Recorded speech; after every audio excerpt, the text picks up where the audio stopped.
Hi hello ನಮಸ್ಕಾರ. ನಿಮ್ಮಿಂದ ನಿಮಗಾಗಿ ನಿಮಗೋಸ್ಕರ ಸದಾ ನಿಮ್ಮೊಂದಿಗೆ ನಾನು ನಿಮ್ಮ Rahul. Welcome back to DBS digital Bharat ಸೇವಾಗೆ ಎಲ್ಲರಿಗೂ ಸ್ವಾಗತ ಸುಸ್ವಾಗತ. ಎಲ್ಲ ಅಕ್ಕ ತಂಗಿದಿರಿಗೆ ಅಣ್ಣ ತಮ್ಮದಿರಿಗೆ ನನ್ನ ಸಾಷ್ಟಾಂಗ ನಮಸ್ಕಾರಗಳು. ಯಾರು ಹೊಸಬ್ರು ಬಂದಿದ್ದೀರಾ ಸಬ್ಸ್ಕ್ರೈಬ್ ಮಾಡ್ಕೊಳ್ಳಿ, ಶೇರ್ ಮಾಡ್ಕೊಳ್ಳಿ, ಮತ್ತೆ ಲೈಕ್ ಮಾಡ್ಕೊಳ್ಳಿ. ಬೆಲ್ ಐಕಾನ್ನ ಒತ್ತೋದನ್ನ ಮರಿಬೇಡಿ. ಕೇಂದ್ರ ಸರ್ಕಾರ ಮತ್ತೆ ರಾಜ್ಯ ಸರ್ಕಾರದಿಂದ ಸಿಗುವಂತಹ ಎಲ್ಲಾ ಸೌಕರ್ಯಗಳ ಬಗ್ಗೆ ಒಂದಲ್ಲ ಒಂದು ಎಪಿಸೋಡಲ್ಲಿ ಪ್ರತಿ ಒಂದು ಸಂಚಿಕೆನಲ್ಲೂ ನಾನು ನಿಮಗೆ ಹೇಳ್ತೀನಿ.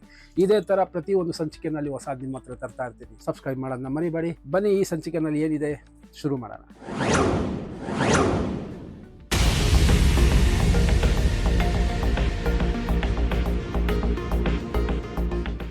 ಸೊ ಇಲ್ಲಿ ಒಂದು ಸ್ಮಾಲ್ ಕ್ವಶನ್ ಇದೆ. ನಮ್ಮ ಮಿತ್ರರು ಒಬ್ಬರು ಬಂದಿದ್ದಾರೆ, ಅವರು ಬೆನಿಫಿಷರಿ, ನನ್ನಂಗೆ ಬೆನಿಫಿಷರಿ. ಬಟ್ ಅವ್ರು ಕಟ್ಟಿರುವಂತಹ ಅಮೌಂಟು 2021 ಐ ಥಿಂಕ್ ಸೊ.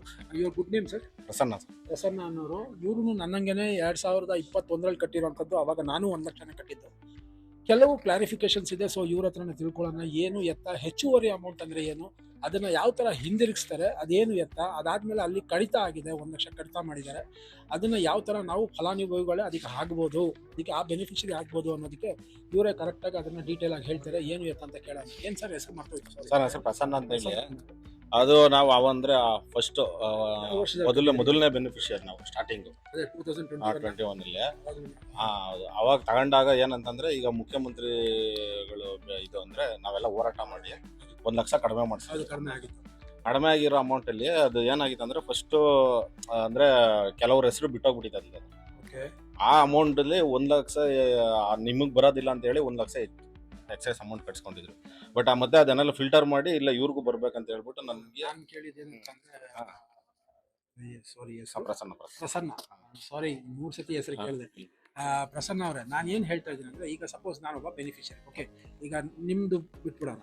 ಮುಂದ್ಗಡೆ ಇರೋರು ಭಾಳ ಜನ ಇದ್ದಾರೆ, 21ನೇ ಇಸ್ವಿನಲ್ಲಿ ಕಟ್ಟಿರೋರು. ನಾನೇ ಅನ್ಕೊಳ್ಳಿ, ನಾನು ದೇವಗಿರಿನಲ್ಲಿ ತಗೊಂಡೆ 1 ಲಕ್ಷ ರೂಪಾಯಿ ನಾನು ಅಮೌಂಟು 21ನೇ ಇಸ್ವಿನಲ್ಲಿ ತಗೊಂಡೆ. ಈಗ ಅದಾದಮೇಲೆ ಮಧ್ಯದಲ್ಲಿ ಒಂದ್ಸತಿ ಅಮೆಂಡ್ಮೆಂಟ್ ಪಾಸ್ ಮಾಡಿದೆ. ಏನಂತ, ಯಾರ್ಯಾರು RGHCL ಅಲ್ಲಿ ತಗೊಂಡಿದಾರ ಅವ್ರಿಗೆ 1 ಲಕ್ಷ ರೂಪಾಯಿ ಟೋಟಲ್ ಅಮೌಂಟಲ್ಲಿ ಡಿಡಕ್ಷನ್ ಆಗುತ್ತೆ ಅಂತ ಹೇಳಿದ್ರು. ಅದನ್ನ ಡಿಡಕ್ಷನ್ ಮಾಡಿ ಅವಾಗ ಇದ್ದಿದ್ದು ಅಮೌಂಟು 10,20,000. ಸೊ SC ST ನಲ್ಲಿರುವಂಥ ಅಕ್ಕ ತಂಗಿದ್ರು ಅಣ್ಣ ತಮ್ಮದಿರು ಯಾರಿದ್ದಾರೆ ಅವ್ರಿಗೆ 3,50,000 ಸಬ್ಸಿಡಿ ಇತ್ತು. ಆಮೇಲೆ ಜನರಲಲ್ಲಿ ಇರೋರಿಗೆ 2,70,000 ಇತ್ತು. ಸೊ SC ST ನಲ್ಲಿ ಇದ್ದವ್ರಿಗೆ 6,20,000 ಏನೋ 20,000 ಅನ್ಕೊಳ್ಳಿ. 3 ಬುಕ್ ಬಿಡಿ, ಮೀಟರ್ದು ಇನ್ಕ್ಲೂಡ್ 6,23,000, 3,000 ಮೀಟರ್ದು ಇನ್ಕ್ಲೂಡ್ ಆಗುತ್ತೆ. 6,20,000 ಕಟ್ಟಬೇಕಾಗಿತ್ತು. ಸೊ ಗೌರ್ಮೆಂಟಿಂದ ಒಂದು ಅಮೆಂಡ್ಮೆಂಟ್ ಬಂತು, ಏನು 1 ಲಕ್ಷ ರೂಪಾಯಿ ಕಡಿಮೆ ಮಾಡ್ತೀನಿ. ಸೊ ಅವಾಗ 5,23,000 ಕೊಟ್ಟಬೇಕಾಗಿತ್ತ ಲೆಕ್ಕ. ಅವಾಗ ಹೌದು ಹಂಗೆ ಅಂದ್ರೆ ಇಲ್ಲ 6,23,000 ಕಟ್ಬೇಕಿತ್ತು. ನಾನು 6,23,000 ಬ್ಯಾಂಕ್ ಲೋನ್ ಎಲ್ಲ ಮಾಡ್ಕೊಂಡ್ಬಿಟ್ವಿ. ಆಮೇಲೆ ಟೋಟಲ್ ಪ್ಯಾಕೇಜ್ 6,23,000 ಕಟ್ಬೇಕಿತ್ತು. 6,23,000 ಕಟ್ಟಿ ಸೇಲ್ ಡೀಟ್ ಕೊಡಕ್ ಹೋದಾಗ, ಇಲ್ಲ ಇನ್ನೂ 1 ಲಕ್ಷ ಕಟ್ಬೇಕು ನೀವು ಅಂದ್ರೆ 7 ಲಕ್ಷ ಕಟ್ಬೇಕು, 7,23,000 ಆಗುತ್ತೆ ಅಂತ ಹೇಳಿದ್ರು. ಅಲ್ಲಿ 1 ಲಕ್ಷ ಡಿಡಕ್ಷನ್ ಆಗಿರೋ ಕತೆ ಆಗಿಲ್ಲ ಅಂತ. ಇಲ್ಲ, ನಾನು ನೋಡಿ ಇಲ್ಲೊಂದು ಸ್ವಲ್ಪ ಕನ್ಫ್ಯೂಸ್ ಆಗಿದೆ. ನಿಮ್ ಕ್ಯಾಸ್ಟ್ 50,000 ನಿಮ್ ಕ್ಯಾಸ್ಟ್ ಯಾವ್ದು? SC ST. ಇವ್ರು ನಮ್ಮ ಪರಿಶಿಷ್ಟ ಜಾತಿ, ಪರಿಶಿಷ್ಟ ಪಂಗಡದಲ್ಲಿ ಇರುವಂತ ಅಕ್ಕ ತಂಗಿದ್ರು ಅಣ್ಣ ತಮ್ಮದಿರಾಗಿ ಇರುವಂತವ್ರು. ಸೊ ನಮ್ಮ ಬ್ರದರ್ ಏನಂತ ಹೇಳ್ತಾ ಇದ್ದಾರೆ, 10,20,000ದಲ್ಲಿ 3,50,000 ಕಳೆದ್ರೆ ಸೊ ಟೋಟಲ್ ಎಷ್ಟಾಯ್ತು? 10,20,000ದಲ್ಲಿ 3,50,000 ಕಳೆದ್ರೆ ಎಷ್ಟಾಯ್ತು? ಅಂದ್ರೆ ನಾನು 50,000 ಕಟ್ಟಿದ್ದೆ. 50,000 ಕಟ್ಟಿದ್ರಾ? ಸೊ ನಾನು ಹಂಗೆ ಲೆಕ್ಕ ಹಾಕ್ತೀನಿ ಸರ್. ನಿಮ್ಮ ಹತ್ರ ಕ್ಯಾಲ್ಕುಲೇಟರ್ ಇದೆಯಾ? ಸ್ವಲ್ಪ ನಾನು ಅದರಲ್ಲಿ ದಡ್ಡ ನಾನು ಇಲ್ಲ, ಡೈರೆಕ್ಟ್ ಅದು ನಾನು ಹಂಗೆ ಹೇಳ್ತೀನಿ ಕಾಲ ಸರ್. 10,20,000ದಲ್ಲಿ 3,50,000 ಕಳೀರಿ, ಎಷ್ಟಾಯ್ತು ಸರ್? 6,70,000 ಆಯ್ತಾ? ಎಷ್ಟಾಯ್ತು? ಕ್ಯಾಲ್ಕುಲೇಟರ್ ಹಾಕೊಳ್ಳಿ.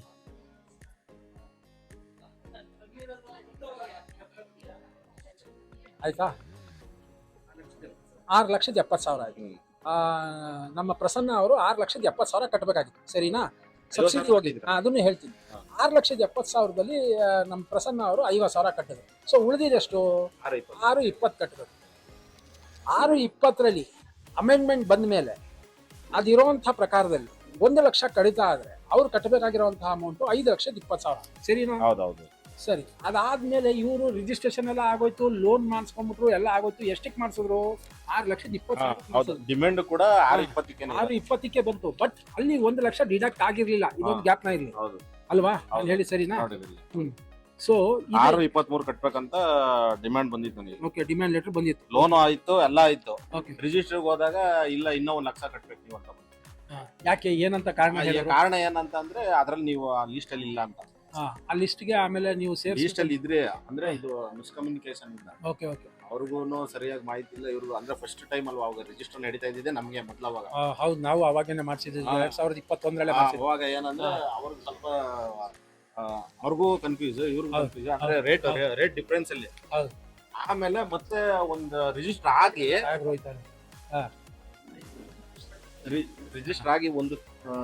ಆಗಿ ಒಂದ್ ತಿಂಗಳಿಗೆ ಇಲ್ಲ ಇವ್ರಿಗೆ ವಾಪಸ್ ಕೊಡ್ಬೇಕಂತ ಗೊತ್ತಾಯ್ತು. Okay okay okay okay. So ಅವಾಗ ಏನಾಗಿತ್ತು ಅಂದ್ರೆ ಸಿಸ್ಟಮ್ ಅಲ್ಲಿ ಎಲ್ಲಾ ತರದಲ್ಲೂ ಅವ್ರಿಗೆ ಗೊತ್ತಾಗಿಲ್ಲ. ಓಕೆ, ಆಮೇಲೆ ನಮ್ಗೆ ಬೇರೆ ಮಾಹಿತಿಯಿಂದ ಗೊತ್ತಾಗಿ ಕೊಟ್ಟಿದೀವಿ. 1 ವರ್ಷ ಆಯ್ತು. ಇನ್ನ ಅದು ಇವತ್ತು ನಾಳೆ ಅಂತಾರೆ, ಅದು ಯಾವಾಗ ಟೋಟಲಿ ಅಮೌಂಟ್ ಬರುತ್ತೆ. ಅದು ನಿಮ್ಗೆ ಕ್ಯಾಶ್ ಆಗಿ ಬರೋದಿಲ್ಲ, ಮೋಸ್ಟ್ಲಿ ನಿಮ್ಮ ಲೋನ್ ಅಲ್ಲಿ ಡಿಡಕ್ಟ್ ಆಗುತ್ತೆ ಅಂತ. ಅಂದ್ರೆ ನೀವು ಈಗ ಸಪೋಸ್ ಇವಾಗ ಲೋನ್ ಮಾಡಿಸ್ಕೊಂಡಿದ್ದೀರಾ, ನನಗೆ ಕರೆಕ್ಟ್ ಆಗಿ 623 ಲೋನ್ ಆಗಿದೆ, ನಾನೇನ್ ಸಮಸ್ಯೆ ಇಲ್ಲ. ಹೆಚ್ಚುವರಿನ ಕ್ಯಾಶ್ ಕಟ್ಟಿರೋದು ಅಂದ್ರೆ 1 ಲಕ್ಷ ಎಕ್ಸ್ಟ್ರಾ ನೀವು ಕೈಯಿಂದ ಕ್ಯಾಶ್ ಕಟ್ಟಿದೀನಲ್ಲ, ಆ ಅಮೌಂಟ್ ನ ನಮ್ಗೆ ವಾಪಸ್ ಕೊಡ್ತಾರೆ. ಬ್ಯಾಂಕ್ ಅಲ್ಲಿ ಎಕ್ಸೆಸ್ ಮಾಡಿಕೊಂಡಿರೋದು ಅದು ಬ್ಯಾಂಕ್ ಹೋಗುತ್ತೆ. ಅರ್ಥ ಆಗ್ಲಿಲ್ಲ, ಇದೊಂದು ಸ್ವಲ್ಪ ಅರ್ಥ ಆಗ್ಲಿಲ್ಲ. ಏನು ಬ್ಯಾಂಕ್ ಅಲ್ಲಿ ಏನು ಎಕ್ಸೆಸ್ ಮಾಡಿ ನೀವು ಈಗ 6,23,000 ನನಗೆ ಕರೆಕ್ಟ್ ಆಗಿ ಬ್ಯಾಂಕ್ ಅಲ್ಲಿ ಲೋನ್ ಆಗದೆ. ಹೌದು, ಆಗಿದೆ. ಅದು ಅದಕ್ಕೂ ಇದಕ್ಕೂ ಸಂಬಂಧ ಇಲ್ಲ. ಈಗ 1 ಲಕ್ಷ ರೂಪಾಯಿ ಕಡಿತ ಆಗ್ಬೇಕಾಗಿತ್ತಲ್ಲ, ಅದು ಇದು ಕ್ಯಾಶ್ ಕಟ್ಟಿದ್ದೀನಿ. 1 ಲಕ್ಷ ರೂಪಾಯಿ ನೀವು ಇದು ಕ್ಯಾಶ್ ಕಟ್ಟಿರೋಂಥದ್ದು. Okay, very good. ಇದನ್ನ ರೀಫಂಡ್ ಮಾಡೋ ಅಂದ್ರೆ ಕ್ಯಾಶ್ ಕೊಡ್ಬೇಕು ನನಗೆ. ಅವ್ರು ವಾಪಸ್ ಕೊಡ್ತಾರೆ. ಅದು ನಿಮ್ ಕಾಸು ಆಯ್ತು. ನಾನು ಅದಕ್ಕೆ ಹೇಳ್ತಾ ಇಲ್ಲ ಪ್ರಸನ್ನ ಅವರೇ, ನೀವು 1 ಲಕ್ಷ ಎಕ್ಸ್ಟ್ರಾ ಕಟ್ಟಬೇಕು ಅಂತ ಕೇಳಿದ್ರು, ಅವರು ನೀವು ಅಮೌಂಟ್ ನ ಕಟ್ಟಿದ್ರಿ, ಸರಿ ಒಪ್ಕೊಂಡೆ. ಆದ್ರೆ 1 ಲಕ್ಷ ರೂಪಾಯಿ ಕಡಿಮೆ ಮಾಡ್ತೀನಿ ಅಂದ್ರಲ್ಲ, ಅದೆಲ್ಲೋಯ್ತು? ಕಡಿಮೆ ಆಗಿನೇ ಅದಾಗಿರೋದು. ಅದು 6,20,000 ಲೋನ್ ಮಾಡ್ಕೊಂಡಿದ್ದೀರಾ? ನಾನ್ ಮಾಡ್ಕೊಂಡಿಲ್ಲ, ಡಿಮ್ಯಾಂಡ್ ಎಲ್ಲ ಇದೆ ನೋಡಿ. ಈಗ ಡಿಮ್ಯಾಂಡ್ ಲೆಟರ್ ಅಲ್ಲಿ ಏನಿತ್ತು? ಡಿಮ್ಯಾಂಡ್ ಅಲ್ಲಿ ನೋಡ್ರಿ, ಈ ಮೇಲ್ಕಂಡ ಸಂಬಂಧ ಇಲ್ಲೆಲ್ಲೋ ಇವ್ರು ಮಿಸ್ ಆಗ್ತಾ ಇದಾರೆ. ನಾನು ಹೇಳ್ತೀನಿ ಕೇಳಿ ಪ್ರಸನ್ನ ಅವ್ರೆ, ಸ್ವಲ್ಪ ಹಿಂದೆ ಬನ್ನಿ, ಸ್ವಲ್ಪ ಏನ್ ಹೇಳ್ತಾ ಇದ್ದೀನಿ ಅಂದ್ರೆ 10,20,000 ನೀವು ಸಬ್ಸಿಡಿ 3,50,000 ತಗೊಂಡ್ರಿ. ಈ 3,50,000 ಅಲ್ಲ, ಈಗ 4,50,000 ಅಂತ ತಿಳ್ಕೊಳ್ಳಿ. ಯಾಕೆ ಗೌರ್ಮೆಂಟ್ ಇಂದ ಹೇಳಿರೋದೇನು, 1 ಲಕ್ಷ ಎಕ್ಸ್ಟ್ರಾ ನಾವು ಡಿಡಕ್ಷನ್ ಮಾಡ್ತೀವಿ ಅಂತ. ಸೊ 4,50,000 ನಿಮ್ಗೆ ಡಿಡಕ್ಷನ್ ಆದ್ರೆ ಲಾಸ್ಟಿಗೆ ಉಳಿಯೋದೆಷ್ಟು? 5,20,000. ಇಲ್ಲ ಕರೆಕ್ಟ್ ಆಗಿ ಇಲ್ಲ ಆಯ್ತು ನೋಡ್ರಿ. ಇಲ್ಲ ಐತೆ ನೋಡ್ರಿ, ಸೇಮ್ ಇದೇ ರೇಟ್ ಬಂದಿರೋದು ನಮ್ಗೆ, ನಿಮ್ಗೂ ಇದೇ ರೇಟ್ ಬಂದಿರೋದು. ಈಗ ಮಾಹಿತಿ ಇಲ್ಲಿ ಕರೆಕ್ಟ್ ಆಗಿ ನೋಡ್ರಿ, 10,23,000 ಸೇರಿ ಆಗಿರುತ್ತದೆ. ಪ್ರಾರಂಭಿಕ ಒಟ್ಟು ಹಣ 11,23,000. ಅದರಲ್ಲಿ ದಿನ 25/7 ಸನ್ಮಾನ್ಯ ಮುಖ್ಯ ಅಧ್ಯಕ್ಷತೆ ನಡೆದ ಸಭೆಯಲ್ಲಿ 10 ಲಕ್ಷಗಳನ್ನು ಕಡಿಮೆ 1 ಲಕ್ಷಗಳನ್ನು ಕಡಿಮೆ ಮಾಡಲು ನಿರ್ಣಯ ಆಯಿತು. ಈ ವಿಷಯದ ಕುರಿತು ಸರ್ಕಾರದ ಆದೇಶ ಹೊರಡಿಸಿರುವ ಷರತ್ತಿನ ಪಟ್ಲ ಪ್ಲಾಟ್ ಮೊತ್ತ 10,23,000. ಓಕೆ, ಅದ್ರಲ್ಲಿ 3,000 ಇನ್ಕ್ಲೂಡ್ ವಿದ್ಯುತ್ ಸಂಪರ್ಕ. ಓಕೆ, ಇದು ಮತ್ತೆ ಈಗಾಗಲೇ ನಿಮಗೆ ಮತ್ತೆ 50,000ಗಳನ್ನು ಸರ್ಕಾರದಿಂದ ಮೊತ್ತ. ಅದರಲ್ಲಿ ಎಷ್ಟು?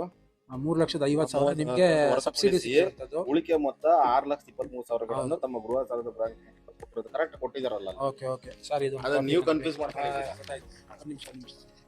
ನನಗೆ ಇದೊಂದು ಕಾಪಿ ಬೇಕಾ? ನನಗೂ ಯೂಸ್ ಆಗುತ್ತೆ. ನಾನು ಕಟ್ಟಿದ್ದೀನಿ.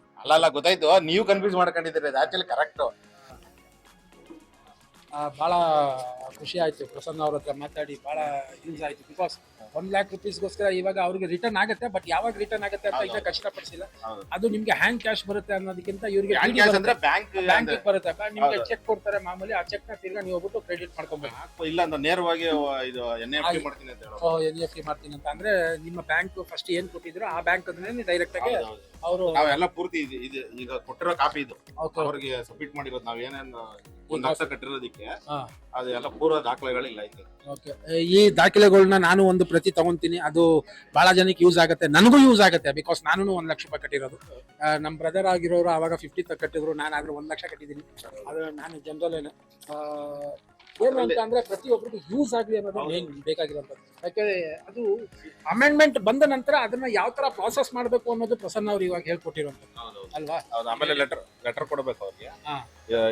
ಇದಕ್ಕೆ ಸಂಬಂಧ ಮಾಡಿ ನಾನು 6 ತಿಂಗಳಾಯ್ತು ಲೆಟರ್ ಕೊಡ್ತೀನಿ. 6 ತಿಂಗಳಾಯ್ತು, 7 ತಿಂಗಳಾಯ್ತು. ಅದೇ ಏನು ಈ ಮಂತ್ ಅಲ್ಲಿ ಕೊಡ್ತೀನಿ ಅಂತ. ಬಟ್ ಎಲ್ಲ ಫೈಲ್ ಎಲ್ಲ ಪುಟ್ ಅಪ್ ಆಗಿದೆ. ಫೈನಲ್ ಅವರು ಸಾಹೇಬ್ರು ಅಪ್ರೂವಲ್ ಕೊಡ್ಬೇಕಂತ MD ಸಾಹೇಬ್ರು. ಅದೇ ಏನು ಜನವರಿ 6ನೇ ತಾರೀಕೇನೋ ಆಗುತ್ತೆ. ಥ್ಯಾಂಕ್ ಯು ಪ್ರಸನ್ನ ಅವರೇ, ಥ್ಯಾಂಕ್ಸ್ ಅ ಲಾಟ್ ನಿಮ್ಮ ಇನ್ಫಾರ್ಮೇಶನ್ ಕೊಟ್ಟಿದ್ದಕ್ಕೆ. Each and every episode I will be giving a new things to you as concern. ಪ್ರತಿಯೊಂದು ಸಂಚಿಕೆಯಲ್ಲಿ ಒಂದಲ್ಲ ಒಂದು ಹೊಸ ವಿಚಾರಗಳನ್ನ ಹೇಳ್ತೀನಿ. ಅದನ್ನು ಫಸ್ಟ್ ಆಫ್ ಆಲ್ ಇವತ್ತಿನ ಬ್ಯಾಂಕ್ ಲೋನಲ್ಲಿ ನಮ್ಮ ಸಾಹೇಬರು ಸಹ ಇಲ್ಲಿ ಬಂದಿದ್ದರು, ಪ್ರತಿಯೊಂದನ್ನು ವಿಚಾರಗಳನ್ನ ಹೇಳಿದ್ದಾರೆ. ಯಾವಾಗ ಈ ಕಡೆ ನೆಲಗುಳಿದು ಎಲ್ಲರಿಗೂ ಓಪನಿಂಗ್ ನಿಮ್ಗಳಿಗೆ ಕೀ ಬರುತ್ತೆ ಅಂತಾನು ಹೇಳಿದ್ದಾರೆ. ಇಷ್ಟು ಹೇಳ್ತಾ ನಾನು ಈ ಸಂಚಿಕೆನ ಮುಗಿಸ್ತೀನಿ. ಲೈಕ್, ಶೇರ್, ಸಬ್ಸ್ಕ್ರೈಬ್ ಮಾಡೋದನ್ನ ಮರಿಬೇಡಿ. ಥ್ಯಾಂಕ್ ಯು, ನಮಸ್ಕಾರ. ಡಿಜಿಟಲ್ ಭಾರತ್ ಸೇವಾ ನಿಮ್ಮ ಫ್ಯಾಮಿಲಿ. ಐ ಹೋಪ್ ಈ ಸಂಚಿಕೆ ನಿಮಗೆ ಇಷ್ಟ ಆಗಿದೆ ಅಂತ ಪ್ರತಿಯೊಂದು ರಾಜ್ಯ ಸರ್ಕಾರ ಮತ್ತು ಕೇಂದ್ರ ಸರ್ಕಾರದ ವಿಚಾರಗಳನ್ನ ಒಂದಲ್ಲ ಒಂದು ಸಂಚಿಕೆನಲ್ಲಿ, ಪ್ರತಿಯೊಂದು ಸಂಚಿಕೆನಲ್ಲಿ ನಿಮ್ಮ ಮುಂದೆ ತರ್ತಾ ಇರ್ತೀನಿ. ಸೊ ಲೈಕ್, ಶೇರ್, ಸಬ್ಸ್ಕ್ರೈಬ್ ಮಾಡದನ್ನ ಮರಿಬೇಡಿ. ಬೆಲ್ ಐಕಾನ್ನ ಒತ್ಕೊಳ್ಳಿ. ಮತ್ತೆ ಭೇಟಿಯಾಗೋಣ ಮುಂದಿನ ಸಂಚಿಕೆನಲ್ಲಿ. ಎಲ್ಲರಿಗೂ ನಮಸ್ಕಾರ.